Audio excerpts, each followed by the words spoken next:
Hello, this is Siri and you're listening to my favorite podcast, Not Real Art. I live for this shit cause it's totally lit. Let's go!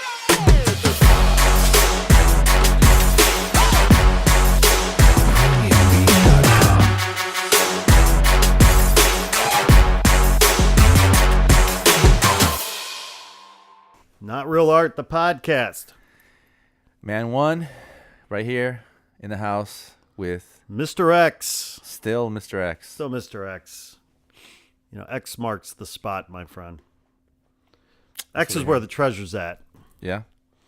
So you're welcome. All right. You're welcome. Thank you. So Instagram, Yeah. okay? Yeah. Did your boy Marca hit you up today by any chance? Shout No, out to Marca27. Not today. Why? What happened?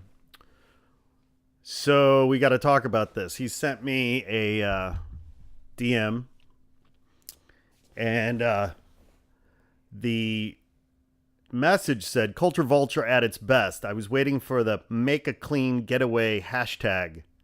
This video is a disgrace to the culture." Right?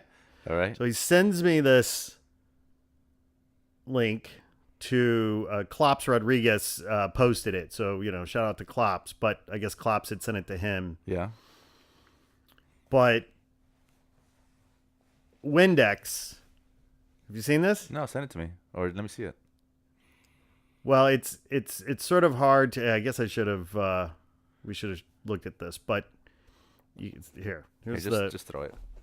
Adrenaline rush, the freedom of just being out So okay. doing what I love to do. It's a two-parter. Have you seen this? No, I have not, but I already know where it's going.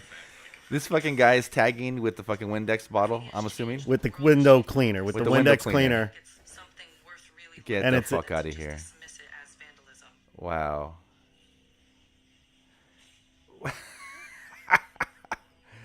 And then they clean it. Eh, Get the fuck out of here. The destructive part of graffiti is really what upsets everyone. So when you take that out, I think it unlocks a lot of Wow, that is just. Okay, I should be talking right now because this is a podcast, but I'm watching it for the first time. some people talk. Okay, I get it. I get Right. what's happening here. Yeah. All right. So, So for our listeners, Okay, yeah. you know, not that we have any, yeah, because we know that nobody is listening right now. right. We should explain what this is. So there's a commercial out, apparently a brand new commercial by Windex.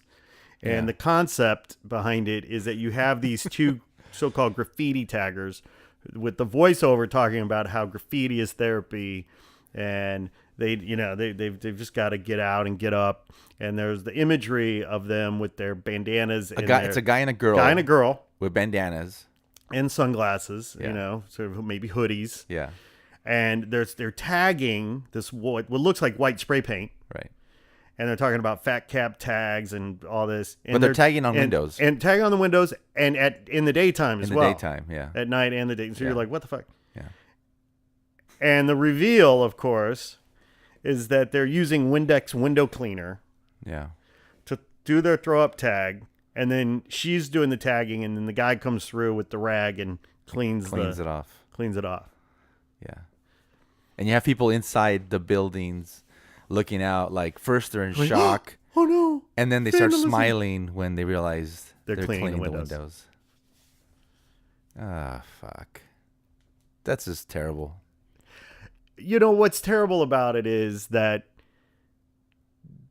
it could have been clever. It could have been fun, Yeah.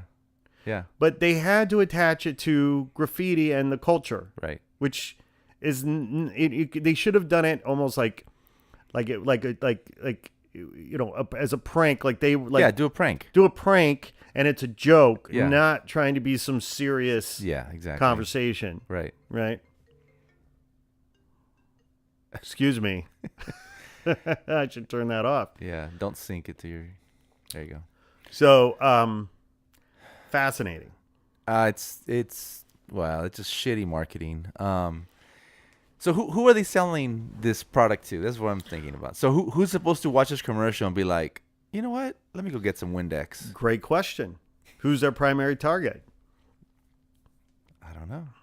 People with big windows who. Well, I would have to guess that it's young people, whatever that means, right? Young people don't clean windows. I have 3 young people in my house. They don't fucking clean windows. Right, they're happy to dirty them. Oh, yeah. Yeah. You know? That's just a horrible commercial. I don't know why you showed it to me. Now I'm totally Now you're bummed? Now I'm bummed and like... Well, Marco ruined my day, and I wanted to ruin yours. Passed it on. You ruined my day now, too. It's yeah. And I mean, I guess, look, not to get into some big thing, right? But it's pandering, right? It's total disrespect. People not doing their research, or they're not even taking care to understand. Wait, was this Windex? That was the brand? Yeah. Okay. You know what they should have done? They should have gone to the H&M stores and tried to spray paint, try to clean the real graffiti off the windows at all the H&M stores that got killed. See, this is the depth that they're missing. Right. That's newsworthy. Yeah. Right.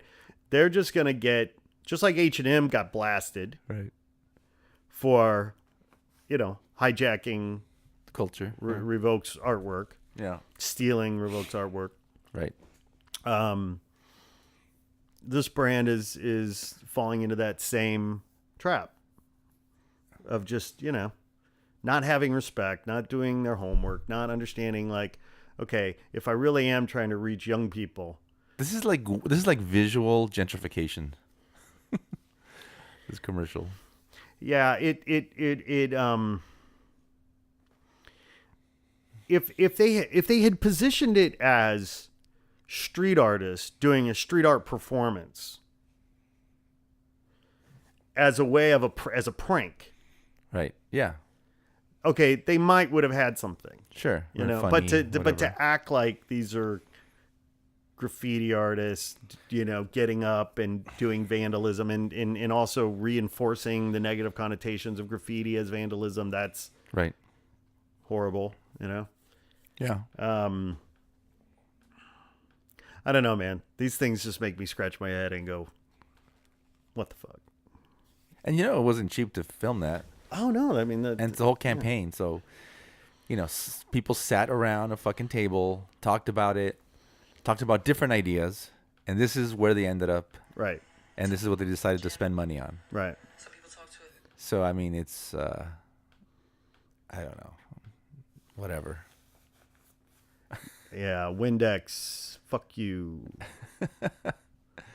And, growing up, we used to steal the caps off of, like, oven cleaners at 99-cent stores. Okay. Because they had the fattest caps.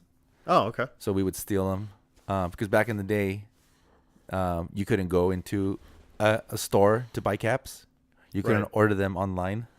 You had to actually steal them or rack them, as we call them. Right.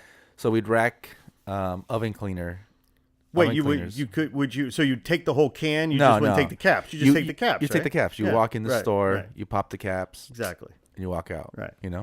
And that's how we used to do it. So Windex, always had that fat cap too, or maybe not Windex, but whatever those cleaners were. Most cleaners, I think the oven. Well, you said the ovens. Oven cleaners is what we used to steal them from. Yeah. So it was always fun or whatever, but yeah, but we used to take their product, and then now this company's trying to cash in on it. It's kind of crazy.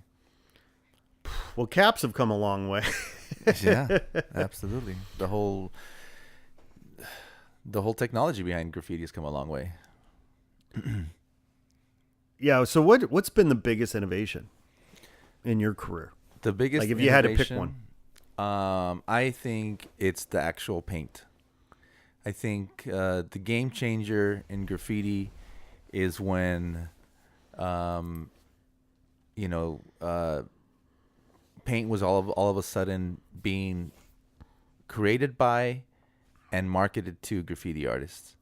So the paint now it's now available in hundreds of colors instead of dozens. It's low pressure, so that artists can, do their thing with more precision. The paint itself is more durable and lasts longer and doesn't fade. Yeah, so all that is what's changed the game. I mean, there was graffiti artists who were back from, I'm talking about, 70s and 80s, who weren't even painting anymore. But then all of a sudden, these brands of paint came out, and it started like a whole new. They came out of retirement. They came out of retirement just to use the paint, because it was like, oh my god, now we have paint that let's see what we can do now with good shit.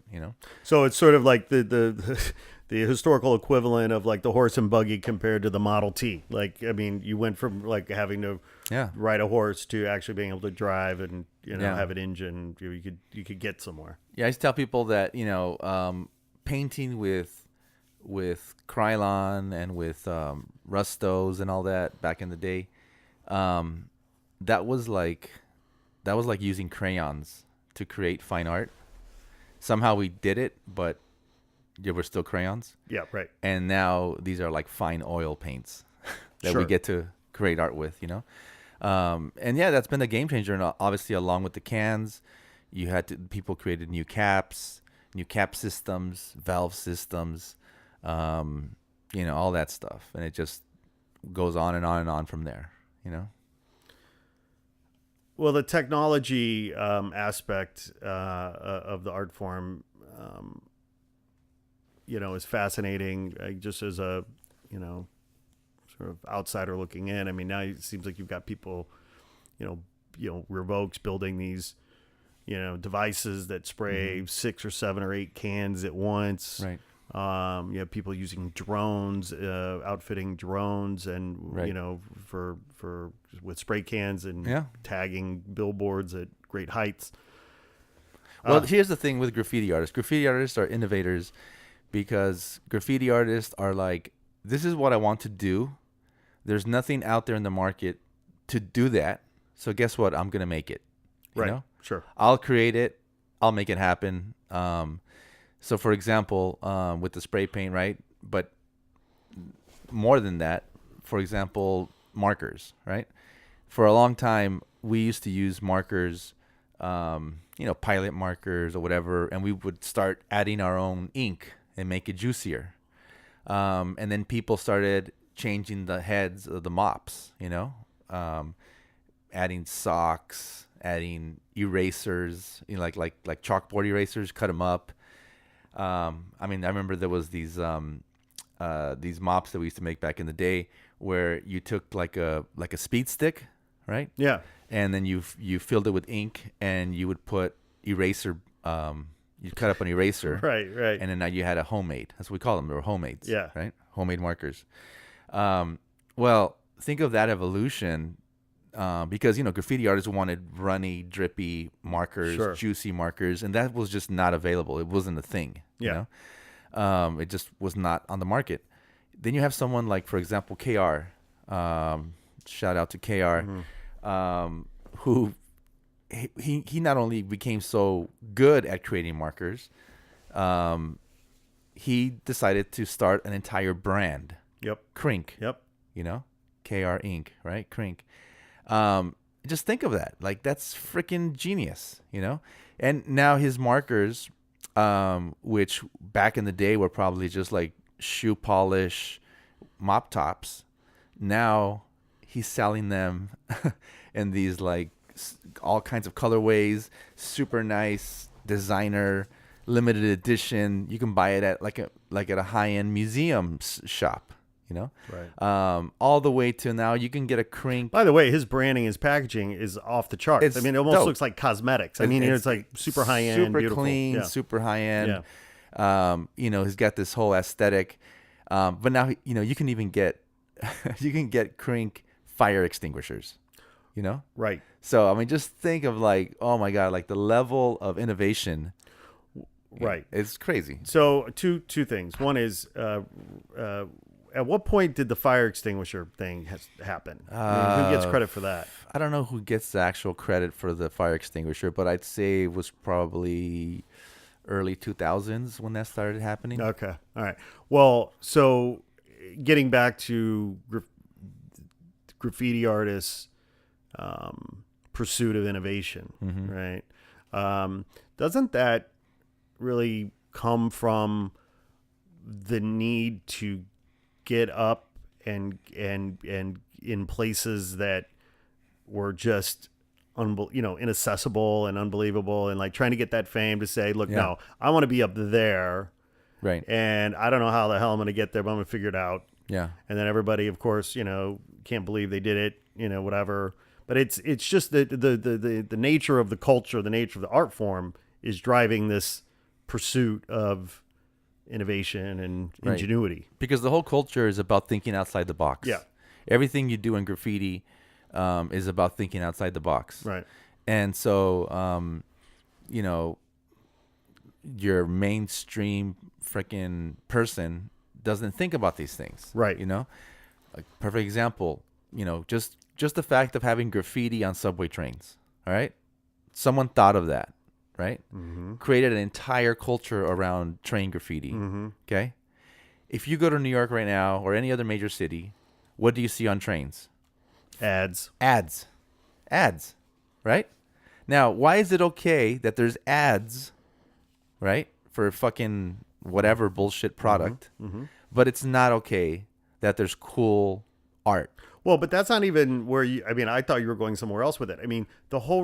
Graffiti ads are on trains because graffiti artists showed them, of course, that their trains were a billboard. Right.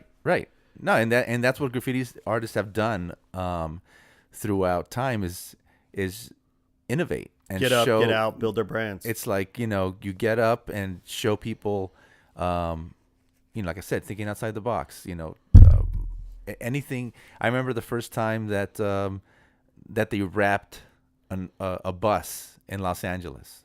You know, we were approached by the back then RTD, and they wanted to figure out how to stop tagging on buses. Right. And so I remember I was at a meeting where I was asked to kind of come in and give advice, and there was me and I don't know, maybe like 10 other artists, activists, artists, whatever.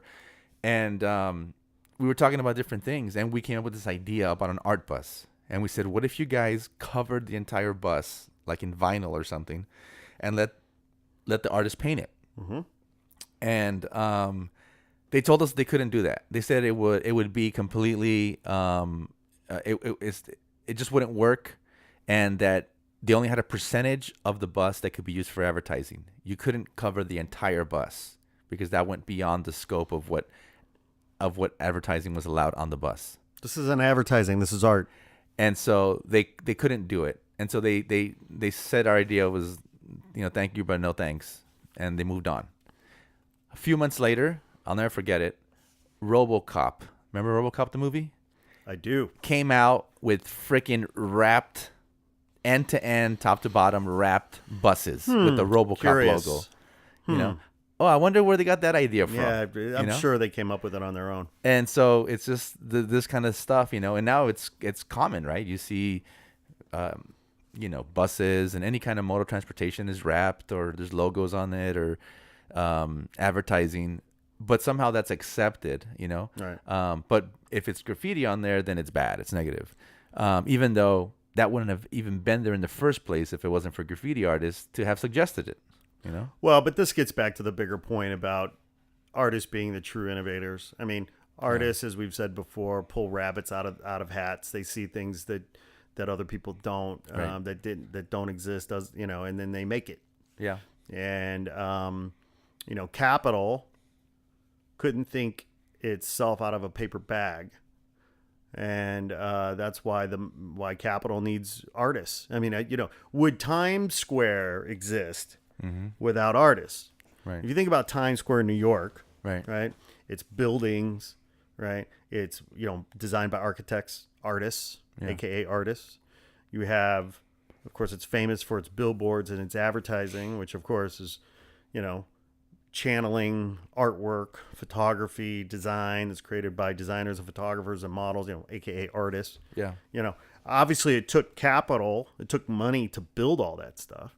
Yep. But it wouldn't be there without artists. Capital and artists have to work together to make shit happen. Right. You know, artists need money and money needs artists. And I think this is a perfect example of corporate America, really that are risk averse. They operate from a place of fear. Right. They operate from a place of self-preservation. New ideas are hard to come by. Or if they have new ideas, there's a bunch of lawyers telling them they can't do it. Sure. Yeah, until exactly. they can. Right. Yeah.